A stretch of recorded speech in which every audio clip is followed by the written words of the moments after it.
Assalamualaikum warahmatullahi wabarakatuh. Halo teman-teman, nama saya Reka Junianinda.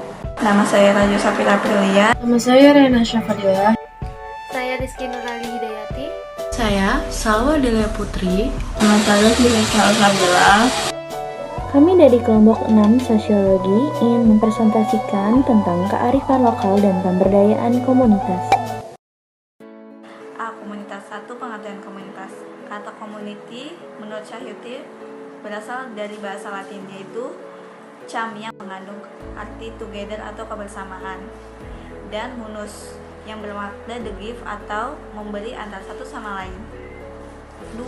Bentuk dan karakteristik komunitas ada 7, yaitu besar atau kecil, terpusat atau tersebar, berumur panjang atau berumur pendek, internal atau eksternal, homogen atau heterogen, spontan atau disengaja. Yang terakhir, tidak dikenal atau dibawahi sebuah institusi.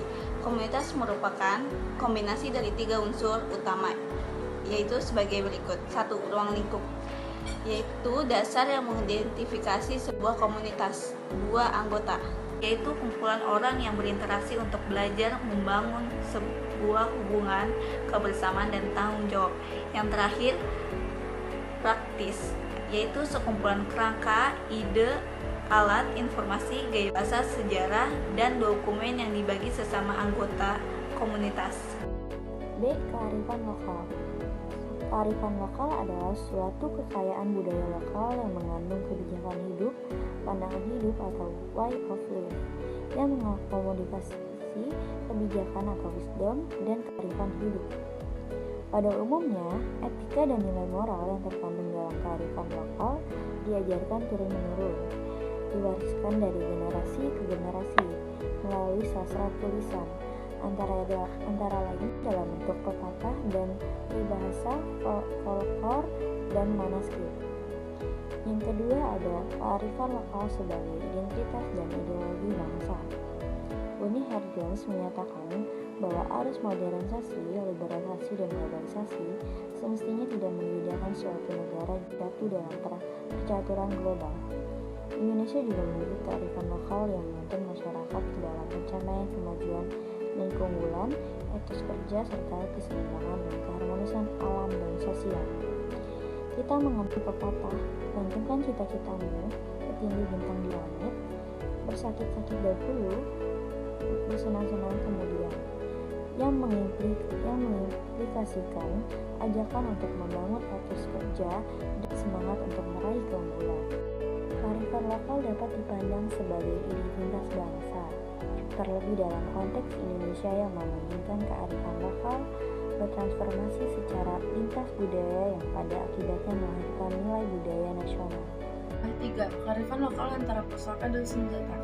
Kearifan lokal adalah warisan masa lalu yang berasal dari leluhur, yang tidak hanya terdapat dalam sastra tradisional sebagai refleksi masyarakat penuturnya. Kearifan lokal hanya akan abadi kalau kearifan lokal terimplementasikan dalam kehidupan konkret sehari-hari, sehingga mampu merespon dan menjawab arus zaman yang telah berubah. C.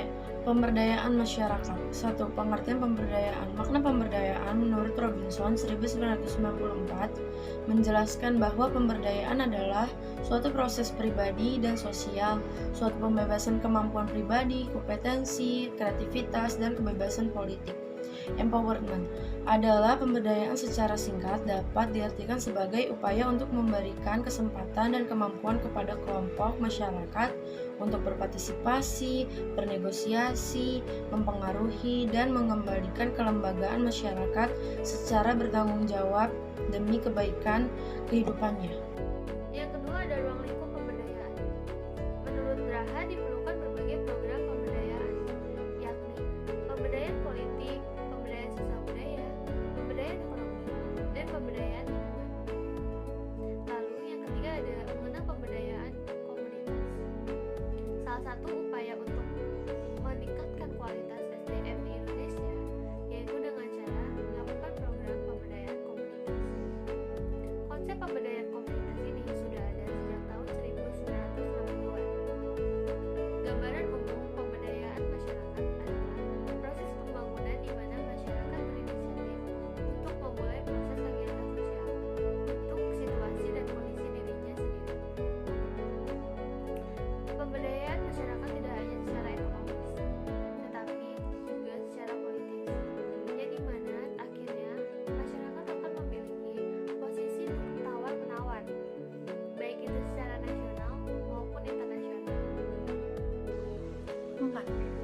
yang diharapkan dari program pemberdayaan komunitas.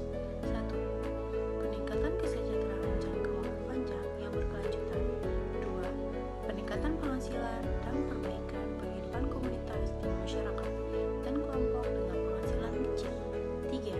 Peningkatan penggunaan sumber-sumber pengembangan secara efektif dan efisien. 5. Strategi pemberdayaan masyarakat. 1. Peluang dan tantangan pemberdayaan masyarakat. 2. Penyuluhan pemberdayaan masyarakat. 3. Langkah-langkah atau tahapan yang dilakukan 4 kajian. 4. Kajian secara partisipasi. 5. Lokakarya hasil ujian. D. Lingkungan hidup dan pembangunan berkelanjutan. 1. Lingkungan hidup. Lingkungan hidup merupakan komponen yang berada di sekitar individu, yang mempengaruhi kehidupan dan perkembangan individu yang bersangkutan. Komponen-komponen lingkungan yang ada di sekitar kita merupakan satu kesatuan yang saling mempengaruhi antara komponen yang satu dengan komponen yang lain, disebut ekosistem. Secara umum, lingkungan dibedakan menjadi dua, yaitu lingkungan biotik dan lingkungan abiotik. 2. Kearifan lokal dalam pengelolaan lingkungan. Keberadaan pola-pola adaptasi manusia terhadap lingkungan terkadang tidak mudah dimengerti oleh pihak ketiga yang mempunyai latar belakang sosial dan kebudayaan yang berbeda. Namun, keberagaman pola-pola adaptasi terhadap lingkungan tersebut merupakan faktor yang harus diperhitungkan dalam perencanaan dan pelaksanaan pembangunan yang berkelanjutan. Kriteria kearifan lokal yang terkait dengan perlindungan dan pengelolaan lingkungan hidup terdiri atas 1. Nilai-nilai luhur yang berlaku dalam tata kehidupan masyarakat. 2. Melindungi dan mengelola lingkungan secara hidup, secara lestari dan berkelanjutan. Pemberdayaan komunitas masyarakat adat di Indonesia yang mengedepankan nilai-nilai kearifan lokal. 1. Contoh pemberdayaan komunitas masyarakat adat di Indonesia yang mengedepankan nilai-nilai kearifan lokal. 1. Suku Dayak Iban. 2. Suku Rejang Biru Kalang. 3. Suku Wana. 4. Suku Naga. Dan 5. Suku Mentawai.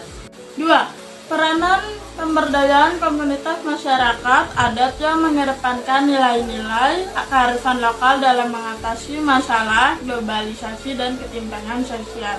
Jadi, apa salah satu masalah yang dihadapi di era global itu? Yaitu ketimpangan sosial yang menyebabkan warga yang kaya semakin kaya dan warga yang miskin semakin miskin.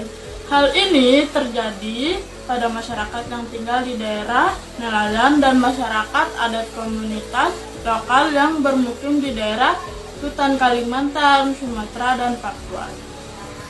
Jadi, kesimpulannya, dalam kenyataan globalisasi sangat berpengaruh terhadap perilaku dan budaya masyarakat Indonesia, di mana fenomena pengglobalan dunia harus disikapi dengan arus dan positive thinking, karena globalisasi dan modernisasi sangat diperlukan dan bermanfaat bagi